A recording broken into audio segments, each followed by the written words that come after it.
तो सभी हो रहे हैं आगे पीछे। निहाल हाशमी साहब, कश्मीर में शिकस्त, मुहाजिरीन की पाकिस्तान में नशस्तों पर शिकस्त, आपकी घर की सियालकोट गढ़ की शिकस्त, आप लोगों का बयानिया तो पिट गया है और तस्लीम जुबैर साहब भी कर गए हैं कि कंफ्यूजन बहुत है आप में।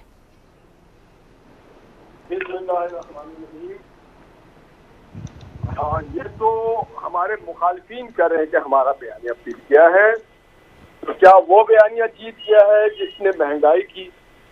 क्या वो बयानिया जीत गया है जिसने आटे को 30 रुपए से ले जाके 60 पे कर दिया, चीनी को 50 से 120 पे कर दिया, पेट्रोल को 60 से 120 पे कर दिया, डॉलर को आसमान छुरी, दवाई महंगी, बेरोजगारी? अगर आप समझते हैं कि वो बयानिया आम आदमी तो आपका मंशूर और परफॉर्मेंस और कारकर्दगी पे। हाशमी साहब, आप इनको मिले वोट की इज्जत नहीं कर रहे। देखिए, बात यह है कि पाकिस्तान भी वोट की इज्जत से ही बना था और पाकिस्तान अल्लाह के फजल से आगे भी पाकिस्तान की इज्जत से ही चलेगा। ये तो मैं अब आप खुद सोचे ना कि जिन्होंने वोट डाला है वो किस बुनियाद 8 से लेकर सुबह शाम 5 बजे तक वोट आवाम डालती है और शाम 8 से लेकर रात के 9 बजे तक रिजल्ट आने के बाद। अच्छा, चले आप एक पॉलिटिकल बैकग्राउंड रखते हैं। सादा सा सवाल है आपसे, क्या एहतजाजी तहरीक और इंतखाबी मुहिम इनमें एक जैसा लबो लहजा और पोस्चर होना चाहिए? देखिए, ये हालात और वक्त के मुताबिक है कि हमारा एहतजाजी मुहिम कैसा होना चाहिए।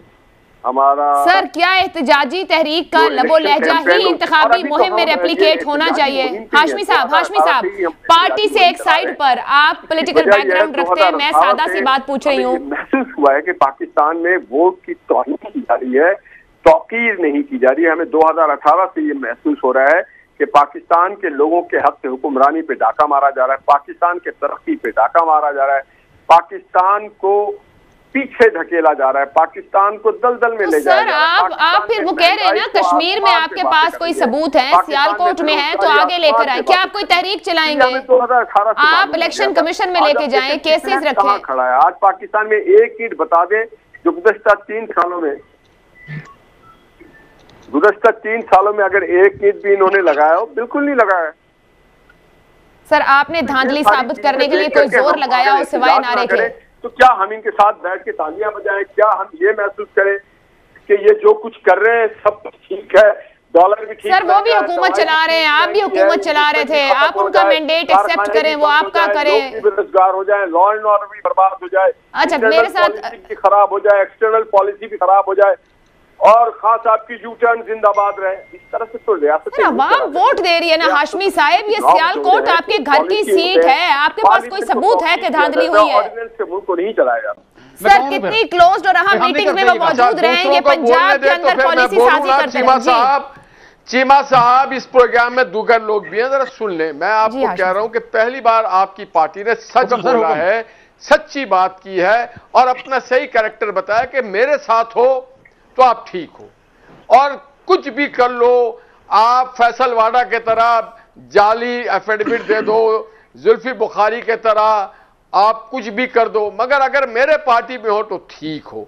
ये पहली बार अगर आपने ऑन किया। सर, हमारे साथ ऐसा कोई सर्वाइव नहीं किया, हमारे पास ऐसा सर्वाइव नहीं किया, चले गए। क्योंकि आपके पार्टी में सारे ऐसे लोग हैं, कोई आपकी पार्टी का तो है ही नहीं। तरीन साहब कहीं के, शाह महमूद कहीं के, उमर अयूब कहीं के, सारे लोग माशाल्लाह भानमती का कुंभा जमा किया और आज आपने जुर्रत किया है। सर, नवाज शरीफ कहां से आया? सर, नवाज शरीफ कहां से आया? तहरीक इस्तिकलाल से आया? नवाज शरीफ कहां से आया? फिल्म में काम करते करते आ गया, फिल्म में काम करते करते इधर आ गया। नवाज शरीफ के बारे में जो बातें की नवाज शरीफ साहब कहां से आए? तो आपको तहरीक इस्तिकलाल से आ गए। असलम बेग साहब ने किताब लिखी है, उसमें उन्होंने लिख दिया है कि नवाज शरीफ साहब को किन हालात में कैसे और क्यों सजा दी गई और वो हमारा ताहयात कायद था, है और रहेगा। ऐसा एक आदमी आप दिखा दें जो 30 रुपए किलो आटा देता था, 50 रुपए किलो चीनी देता था, रोजगार था, सी पैक का $60 बिलियन था, मोटरवे बन रही थी, पोर्ट बन रहे थे। चले हाशमी साहब, अब अपने से मुतालिक बयान का जवाब देना। सर, यही सवाल जो चीमा साहब ने माना है वही नून लीग के लिए भी है। हाशमी साहब, सर ये इस पे बात कर लें, इस पे बात कर लें। इस मोटरवे से $20 मिलियन ले गया, क्यों ले गया? इधर मोटरवे बन गया, उधर बोर्ड बन गए, ये कौन सा आइन आपको इजाजत देता है? वन बाय वन सेनेटर साहब आपकी तरफ आ रहे हैं। कौन सा आइन आपको इजाजत देता है कि मोटरवे के साथ ही आपके बच्चों के फ्लैट बन जाए? नहीं, आप ये बता देना कि भुट्टो साहब को कौन सी आइन इजाजत देता है कि आप मौलवी तमीजुद्दीन ने एक भी वोट ना दिया हुआ वज़ीर ख़ज़ाना बन जाए? सर मैं समझ सकती हूँ, बहुत ही मजबूर है इख्तिदार के अंदर। ये जो असलम बेग साहब की आपने किताब का जिक्र कर दिया है ना, बहुत मुश्किल है कि आप लोग सच सामने रखें। भुट्टो वाली बात करें आप सबसे पहले। देखें, आपका लीडर बगैर वोट लिए वज़ीर ख़ज़ाना बना, उसके बाद जनरल जिलानी के वोट से ज़ियाउल हक के वोट से वज़ीर आला बना, फिर उसके वज़ीर आज़म को हटाया गया तो वो फिर बन गया। आप दोनों बोलेंगे तो कोई नहीं सुन सकेगा। आप में तो जमहूरियत है ही नहीं। लीडर की उसकी बेटी के बगैर इलेक्शन के 100 बन गए। आपके लीडर क्या वो क्रिमिनल है सर, वो क्रिमिनल है, छोटा मोटा वारदाती है सर, वो लीडर है ही नहीं, वो वारदाती है सर, वो तो वारदाती है छोटा मोटा, वो तो क्रिमिनल है छोटा मोटा। आप किसको कह रहे हैं? मफरूर है, वो कौन सा लीडर है? आप लीडर कहते हैं, आप उसे कायद कहते हैं। भाई मफरूर है, वारदाती है, 420 है, छोटा आदमी है। चले आप लोग थोड़ा थोड़ा पानी पिए, मैं एक ब्रेक ले लूं। सलमान नहीं साहब, मैं हाशमी साहब आपसे कमेंट चाहिए। आपकी जमात के अंदर से जुबैर साहब भी गुज़िश्ता रात टीवी शो में बैठे कह रहे थे कि बयानिए में कंफ्यूजन है, और मेरे से बेहतर आप जानते हैं कि 2 कश्तियों का मुसाफिर मंजिल पर नहीं पहुंचता और कोई कंफ्यूज सियासी जमात भी मंजिल पर नहीं पहुंचती। शेख रशीद भी बड़ा वाज़ेह कह रहे हैं कि जो लबो लहजा है तो कोई स्पेस नहीं आपके लिए। सर गौर खौज हो रहा है कहीं अंदर कि शहबाज साहब ड्राइविंग सीट पर आए और मामलात को लेकर चले, या शहबाज साहब थक के कहीं बैक सीट पर ही रहना चाह रहे हैं? आयशा, बयानिया में कोई कंफ्यूजन नहीं है। सोच 2 नहीं है, 200 सोच हो सकती है। हर आदमी की अपनी सोच है, हर आदमी का अपना नुक्ता नज़र है, मगर जो बयानिया है वो पूरी पार्टी का एक होता है। और बयानिया मियां नवाज शरीफ साहब का है। मोहम्मद नवाज शरीफ साहब ने जो बयानिया, शहबाज शरीफ साहब ने कश्मीर के इलेक्शन पर एक कमेंट नहीं दिया, एक बार नहीं बोले धांधली हुई है, एक बार नहीं वो बात की जो मरियम नवाज या उनकी साइड का ग्रुप कह रहा है। He is quite. बस मरियम ने कह दिया तो देखिए, मरियम ने कह दिया तो शहबाज साहब ने कह दिया। जो मरियम कह रही है वो शहबाज साहब और मियां नवाज शरीफ के ईमा पे और मर्जी पे और अप्रूवल पे कहती है, वो अपने तरफ से नहीं कह सकती है। एक पार्टी का डिसिप्लिन है, तो मरियम ने कह दिया।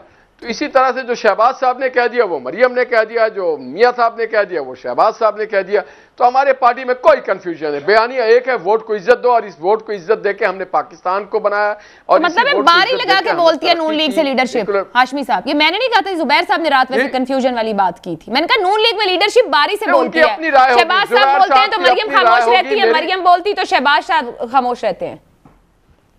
देखिए, जुबैर साहब की अपनी राय है, जो मेरी समझ है, जो मैं पार्टी में हूं, मुझे एक बात का अंदाजा है वो आप लोगों के मरियम और नवाज शरीफ के, वो कैसे गलत बात हो सकती है? देखिए, तर्जुमान जरूर है, मगर बयानिया मियां मोहम्मद नवाज शरीफ का है, वही बयानिया शहबाज साहब का है, वही मेरा है, वही जुबैर का है, वही शहबाज साहब का, वही मरियम का है। आप नहीं समझते पॉलिटिकल वर्कर को और जो आपकी जमात के इलेक्टेबल्स हैं, आप लोगों का ये जो है कि एक बार एक बोले वाला मामला और फिर बयानिए का इंप्रेशन, चले हम इंप्रेशन की बात कर लेते हैं। जो इंप्रेशन बन रहा है ये हिट कर रहा है आपके वोट को, आपके कारकुन को, आपके पॉलिटिकल इलेक्टेबल को?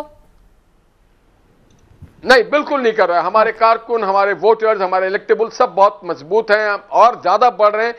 जब आप देखें ना, जब पकड़ा जाता है, 1 मिनट, कश्मीर में जब टिकट बांट रहे हो पीटीआई के सरकारी इदारे के लोग, जब वहां पे 1 अरब से लेकर 3 अरब में वजीर आजम की सीट बिक रही हो, जब अली अमीन गंडापुर जाकर के लोगों पे गोलियां चला रहे हो, गालियां दे रहे हो, नोट बांट रहे हो, तो आया है। और जब हल्का 6 का कैंडिडेट कह रहा हो कि हमें खुफिया इदारों ने बताया है, ये सोशल मीडिया पे है कि आप भारी अक्सरियत से जीत रहे हैं, तो हमें नजर तो आ रहा है, आपको भी नजर आ रहा है। जिसको नहीं आ रहा है वो सोशल मीडिया पे। आजाद जम्मू कश्मीर में आपके जीते लोग हलफ उठाएंगे सर?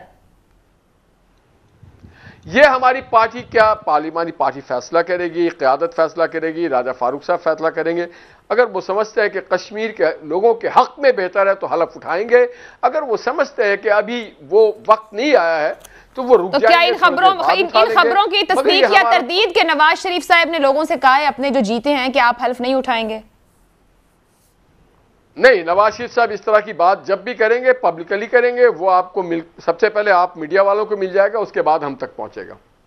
अच्छा, मशवरा नहीं होगा, वो वहां से हुक्म दे देंगे कि ये कर लें, फिर उसके बाद आगे बढ़ेंगे। मैं जी, कायद है, कायद का हुक्म तो सबको सराखों पे, और करोड़ों लोग उनके हुक्म के पाबंद है और उनको अपने लिए इज्जत और इफ्तिखार समझते हैं उनके हुक्म को, क्योंकि वो पाकिस्तानी है जिसने पाकिस्तान को एटम बम दिया, मोटरवे दिया, सी पैक दिया, पाकिस्तान को वकार दिया, सस्ताई दी, रोजगार दिया। तो उसकी बात अगर हम नहीं माने तो किसकी माने, जिसने महंगाई दी। बस ध्यान ही कीजिएगा फिर अपने वोट की, वोटर की तरफ। मैं